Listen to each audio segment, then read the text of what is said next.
de hoje é... Glória a Deus, só podia ser mulher. Quando a Maria me mandou esse tema, eu disse assim, meu Deus, o que ela está querendo dizer com isso? E normalmente as pessoas levam isso para um lado muito ruim, é uma expressão depreciativa, que tem a intenção de depreciar. Os irmãos que estão ali atrás com certeza não fazem isso, mas alguns homens, quando estão dirigindo e são fechados assim no trânsito, eles ficam com raiva, ficam irritados, mas ficam calados. Aí no momento da ultrapassagem, que eles olham assim para o lado, vê uma mulher e diz, tinha que ser mulher, só podia ser mulher. Mas os irmãos daqui não fazem isso. Mas hoje nós vamos trazê-la com outros olhos. Nós vamos analisar essa expressão de momentos em que o Senhor usou mulheres e que por ser mulheres a situação foi completamente diferente. Mas nós vamos ver hoje mulheres que estão ao nosso alcance, na realidade que nós vivemos hoje. E a primeira delas é Maria, mãe de Jesus, uma mulher agraciada. E para isso nós vamos abrir o livro de Lucas, capítulo 1. Nessa situação aqui, no 6º mês do ano, aí por volta de junho, um anjo apareceu para Maria, que é o que diz a partir do versículo 26, capítulo 1, a partir do versículo 26. E nisso o anjo diz para Maria algo que aconteceria com ela, com seu próprio corpo. E hoje em dia muito o que se diz é meu corpo, minhas regras. Mas na palavra do Senhor não há essa expressão, então ela não é verdadeira. E nessa situação, o anjo informa Maria que ela engravidaria, e no versículo 29 ela tem temor, e no versículo 30 diz assim, mas o anjo lhe disse, Maria, não temas, porque achaste graça diante de Deus. Você foi abençoada, você recebeu a graça do Senhor.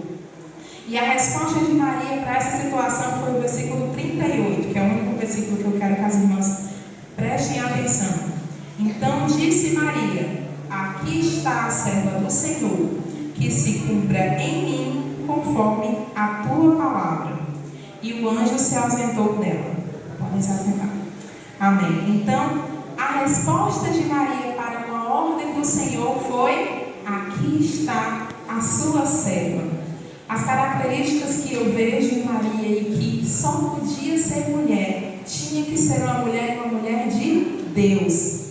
É a renúncia e a humildade que havia no coração de Maria. Porque no momento que ela recebeu uma ordem, um pedido que não era simples, não era pequeno, porque ela ainda não estava casada, ela estava prometida, ela estava noiva e ainda era virgem. Então, era algo que aos olhos humanos poderia destruir a reputação dela. Era algo que mexeria com o seu físico, porque ela não era uma mulher de 20 e poucos anos. Ela era uma pré-adolescente, quase que uma criança. Às vezes a gente vê em filmes e séries, Maria uma mulher já adulta, já formada, mas ela não era. Quando ela engravidou de Jesus, ela era uma adolescente.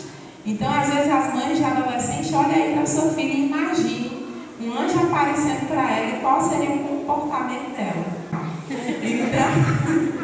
Então Maria era um exemplo de renúncia e de humildade.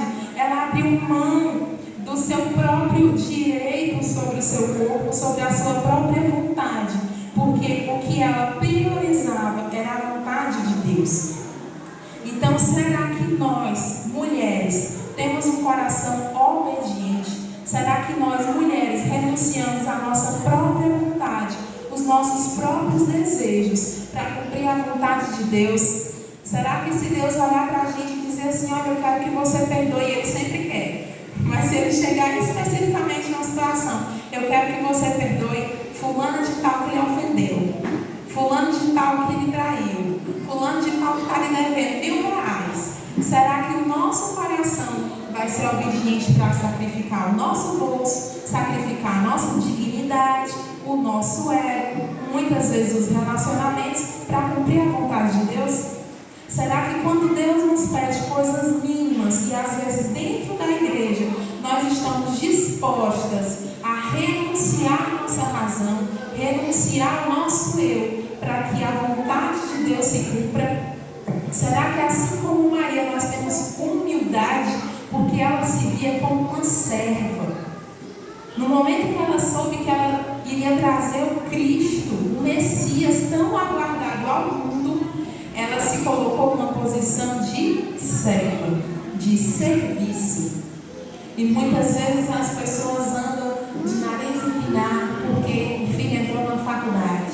Às vezes a gente anda com as vestes de um excesso de santidade, como se a gente fosse melhor do que os ímpios, sendo que nós somos pecadores assim como todo aquele que está lá fora. A diferença e o principal é que nós nos arrependemos e recebemos de graça a salvação. Então, nós temos muito que aprender com Maria, para que nós tenhamos essa renúncia no nosso dia a dia, essa humildade, para sempre cumprir a vontade do Senhor. Em segundo lugar, nós também vamos ver uma mulher que tinha que ser mulher, que é a história de Ana. E para isso vamos abrir em 1 Samuel, capítulo 1, a partir do versículo 1. Nessa passagem se conta a história de um homem que se chamava Eucana. E esse homem tinha duas esposas. Uma se chamava Ana e a outra Penina, a famosa Penina. E nessa situação ele tinha duas mulheres. Ana, que era estéril, mas que ele amava. E Penina, que ele não amava tanto quanto amava Ana, mas ela lhe dava filhos, os descendentes, que naquela época, naquele contexto, era a coisa mais importante que se poderia ter. Você deixar sua descendência. E nessa situação, a Bíblia relata que Eucana sempre queria oferecer um sacrifício a Deus. Ele dava uma porção para Penina, uma porção para os seus filhos, mas para Ana ele dava uma porção dobrada, como símbolo do seu amor. Ana estava chorando. No versículo 10 diz assim: levantou-se Ana e com amargura de alma, a alma dela estava amarga, orou ao Senhor e chorou abundantemente. E fez um voto dizendo: Senhor dos exércitos, se benignamente atentares para a aflição da sua serva, e de mim te lembrares, e da tua serva não te esqueceres, e lhe deres um filho varão, ao Senhor o darei por todos os dias da sua vida, e sobre a sua cabeça não passará navalha. Então, Ana estava aqui numa oração. Ela não só fez uma oração, como fez um voto. Porque às vezes a gente pensa que cristão faz promessa, mas cristão não faz promessa, que nem católico não, cristão faz voto. E foi o caso de Ana, que ela fez um voto com o Senhor. Ela chorou, ela orou e fez ali um voto com o Senhor, uma aliança com o Senhor. E o milagre dela depois aconteceu. Mas antes disso, nesse momento em que Ana orava e chorava abundantemente, de forma que a sua alma estava cheia de amargura, o profeta Eli viu ela. E ela chorava e orava de forma que somente os lábios se mexiam. E o que foi que o profeta pensou? Que ela estava bêbada. E foi brigar com a Ana, que estava lá, a bichinha chorando, de tanta tristeza. Ele pensou que ela estava alcoolizada. E aí ela respondeu a Eli, contou o que estava se passando no coração dela. Então, no versículo 17, Eli respondeu: vai em paz, o Deus de Israel te conceda a petição que lhe fizeste. E o seu semblante já não era mais triste. No momento em que o profeta Eli falou com ela, que ela viu uma esperança, que ela recebeu a promessa, o seu semblante já não era mais de tristeza. E assim deve ser com as nossas vidas. Às vezes a gente tem uma promessa que a gente recebeu do Senhor, e se é do Senhor, essa promessa vai se cumprir. Não precisa haver medo, não precisa haver temor, insegurança, porque quando nós confiamos no Senhor, acreditamos na promessa que Ele fez nas nossas vidas, o nosso coração se alegra, o nosso semblante muda. E Ana não somente recebeu um milagre, mas ela recebeu o filho da promessa de Ana, se tornou um profeta, o profeta Samuel. Então, nós devemos, assim como Ana, ser exemplo de fé e paciência. Porque ela não blasfemou, ela se mantinha chorando, se mantinha orando, se mantinha aos pés do Senhor e se mantinha, como diz no versículo 18, se considerando uma serva, assim como foi na vida de Maria. Então, essa renúncia e humildade que Maria tinha, essa fé e paciência que Ana tinha, nós também devemos ter. Outro exemplo de como Deus agiu na vida de uma mulher é na vida de Abigail. E para isso nós também vamos abrir em 1 Samuel, só que no capítulo 25. Existia um homem chamado Nabal, e Abigail era o nome de sua mulher.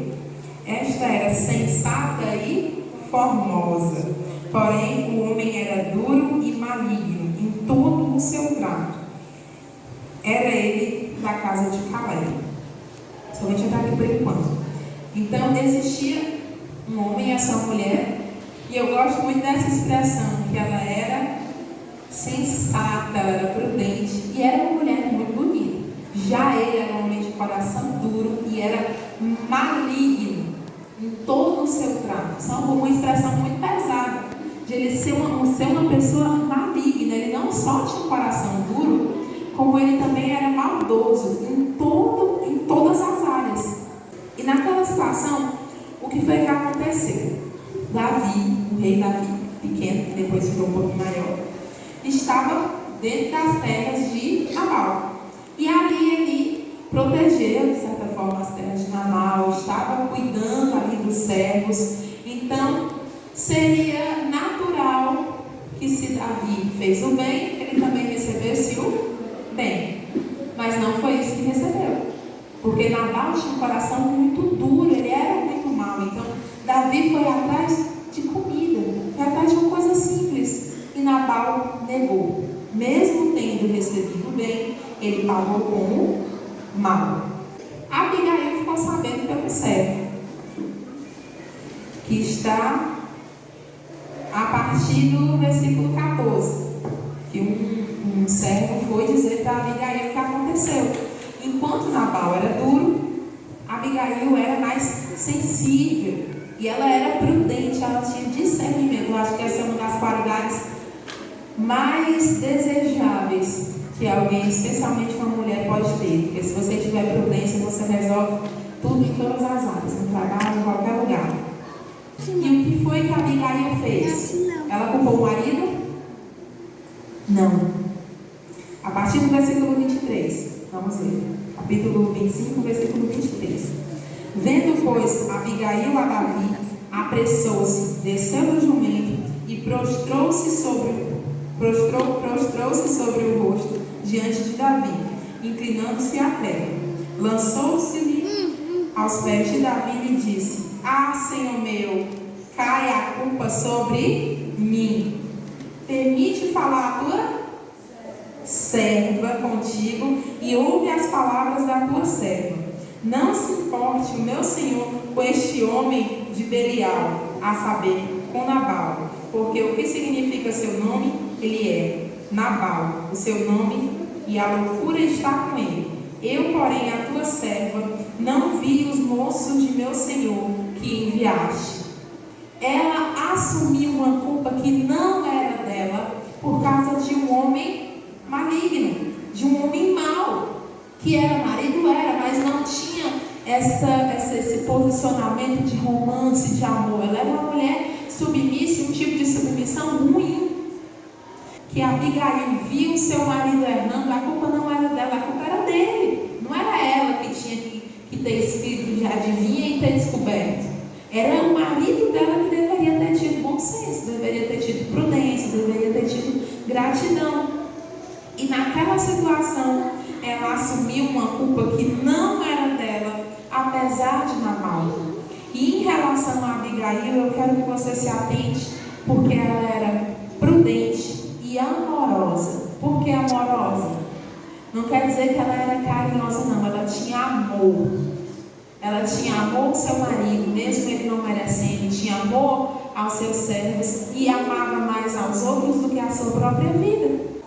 E esses três exemplos de Maria sendo uma mulher, exemplo de renúncia e humildade, Ana sendo uma mulher de fé e paciência, e Abigail sendo uma mulher prudente e amorosa, são coisas que estão no nosso dia a dia. E Deus nos chama hoje para estar colaborando com o propósito dele. Todas essas mulheres aqui, os varões também, são instrumentos de Deus, para Deus cumprir o propósito dele. Nós somos pecinhas que estão diariamente, instrumentos que estão diariamente com a responsabilidade de auxiliar Deus no cumprimento do propósito dele.